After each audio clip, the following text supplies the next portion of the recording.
मान के चलिए कोई भी समस्या हमारे ऊपर कदम रखे, इससे पहले कि हमारा कदम समस्या के ऊपर होना चाहिए और अगला कदम अपनी मंजिल की तरफ। सब कुछ संभव है दोस्तों, ऐसा नहीं है।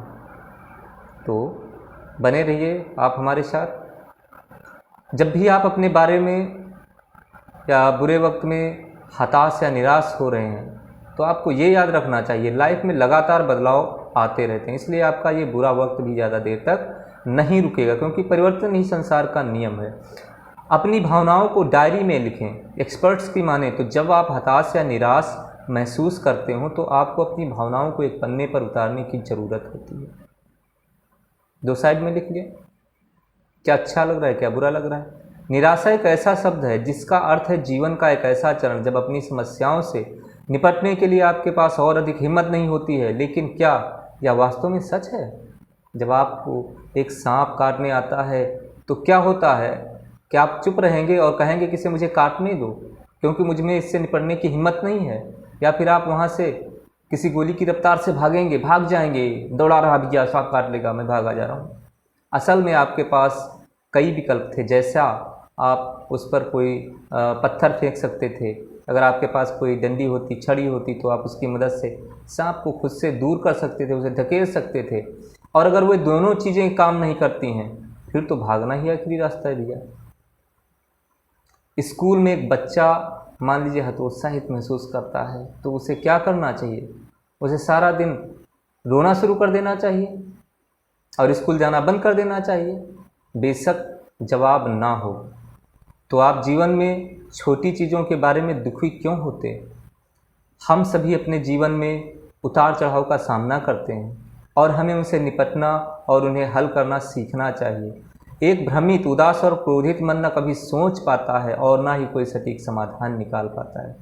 इसलिए दोस्तों, स्थिति जो भी हो दुखी नहीं होना चाहिए, सकारात्मक रहें और आप इससे निपटने के लिए एक नया तरीका निकाल लेंगे। आज मैं जीवन में निराशा से निपटने के लिए कुछ बेहतरीन और लाजवाब तरीके आप लोगों के साथ शेयर करने वाला हूँ। कभी कभी ऐसा होता है कि हम दिल और दिमाग के बीच उलझ जाते हैं, जो हमारा मूड खराब कर देता है। अपने संपूर्ण जीवन काल में आपने कई निर्णय लिए होंगे और कभी कभी हमारे फैसले सही साबित होते हैं और कई बार गलत भी, क्योंकि गलत सही तो लगा ही रहता है भाई, जीवन है, कुछ करेंगे तो कहीं गलतियां भी होंगी, कहीं पे बहुत अच्छा भी हो जाएगा। तो ऐसा नहीं कि हम एक ही बार प्रयास करें और सफल हो जाएं। इन चीज़ों को लेकर अगर आप भ्रमित हैं और यह तय नहीं कर पा रहे हैं कि क्या करना है तो उस क्षेत्र में बेहतर अनुभव रखने वाले व्यक्ति के पास जाएं और उनसे ये बातें अपनी शेयर करें कि आगे क्या करना है। तो अपने माँ या बड़े भाई बहन के पास जाएं, उनसे दोस्तों के पास जाएं, उनसे भी बता सकते हैं कि हमें इन चीज़ों को लेकर के मैं परेशान हूँ या मैं रिश्तों को लेकर के परेशान हूँ। अगर रिश्ते की बात है तो किसी बेहतर रिश्ते वाले से मिल सकते हैं जिससे आपका सही दिशा में मार्गदर्शन करेंगे। इसी तरह आपके जीवन में कई चीज़ें हो सकती हैं जहाँ आप संबंधित व्यक्ति तक पहुँचने के लिए खुद को भ्रमित महसूस करते हैं। ज़रूरी नहीं है कि हर कोई अमीर घर में पैदा हो, केवल एक ही चीज़ है जो हम कर सकते हैं, वह है कड़ी मेहनत। फिर भी कभी कभी हम हतोत्साहित महसूस करते हैं, इसलिए बस ऐसे लोगों को देखें जिनके पास आपसे भी कम है। मान लीजिए आप एक कार के मालिक हैं तो बस उन लोगों को देखें जिनके पास भैया स्कूटर है। जिनके पास स्कूटर नहीं है देखे तो यार कहाँ पड़े भाई, रोड पे बेचारे सो जाते हैं, साइकिल तक नहीं है, पैदल चलते हैं, कपड़े तक नहीं यार, खाने को नहीं है, उनसे भी ज़्यादा कहीं हम परेशान हैं क्या? इसलिए निराशा या हतोत्साहित होने की ज़रूरत नहीं है, क्योंकि यदि कोई आपसे अधिक कमा रहा है तो इसका मतलब है कि वह कड़ी मेहनत कर रहा है या उसके पास कुछ रहस्य हैं। इसलिए दुखी होने के बजाय इसे चुनौती के रूप में लें और हम कड़ी मेहनत करें और हमेशा खुद अपने से निचले लोगों को देखें। यार देखो कैसे हैं भाई, देखा होगा आप लोगों ने भाई, ज़रा सोच के देखिए अपने से नीचे वालों भाई क्या, तो कहीं उनसे आप कितना अच्छे हैं, उनसे कितना अच्छा कर सकते हैं। अगर आप अच्छा क्षेत्र चुनेंगे आप जरूर कुशल होंगे। हमेशा प्रतिस्पर्धा करें, प्रतिस्पर्धा से ही हम अपने आप को बदल पाएंगे और नए सिरे से अपना सोचना शुरू करते हैं, तब इस बात को हम बिल्कुल नकार नहीं सकते। जो भी हमारा कार्यस्थल है वो भी एकदम बेहतर होना चाहिए। हम कैसे लोगों के संपर्क में हैं, ये भी एक बहुत बड़ी बात मायने रखती है।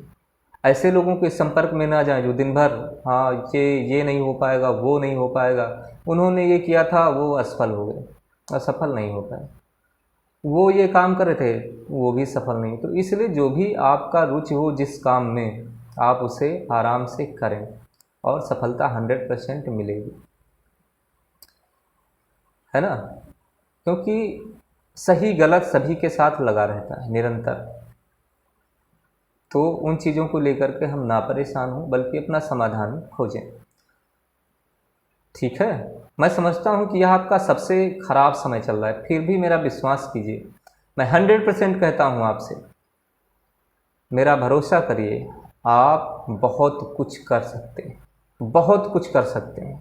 बस ज़रूरत है थोड़ा यहाँ से सोचिए, आपके अंदर जो चल रहा है, यार मैं ये करने वाला हूँ, मैं इस काम में अगर लगूँ, जितने भी आपके काम हैं उनमें थोड़ा सा बैठिए, एक डायरी लीजिए, नोटिस करिए मुझे किस कामों में ज़्यादा रुचि है, मैं किन कामों से अच्छे तरीके से करके मैं अच्छे से पैसा कमा लूँगा, या जो भी हमारी समस्या है उसको मैं कैसे सॉल्व करूँ। उसके लिए बहुत सारे विकल्प हैं, हम यहाँ से सोचना शुरू करें ना। क्यों, हम लोग जब पैदा हुए रोते हुए आए थे, ये प्रकृति का नियम है, ये उस प्रभु जी की कृपा है। इस रोने से हमें मुकरना नहीं चाहिए, वही तो हमें अच्छा बनाता है, वही तो आगे चलकर मुस्कुराने का रास्ता दे रहा है। अब आप क्यों रो रहे हैं, अब आप क्यों रो रहे हैं, आप मुस्कुराने का रास्ता खोजिए ना। ये तो आपकी सोच का फ़र्क है, आप सोच रहे हैं ऐसा, मैं परेशान हूँ, घबरा रहा हूँ, मेरे पास समस्याएं हैं।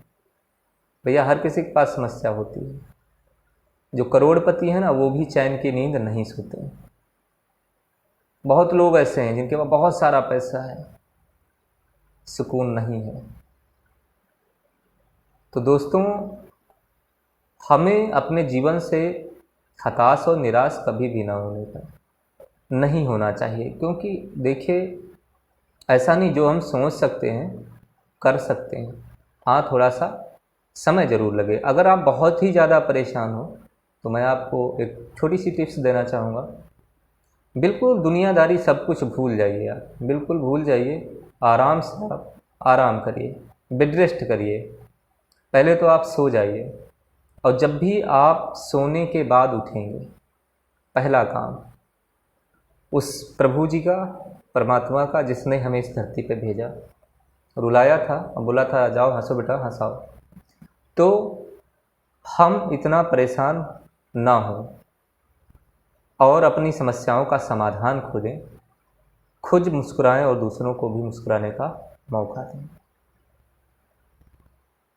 जय हिंद, जय भारत, नमस्कार।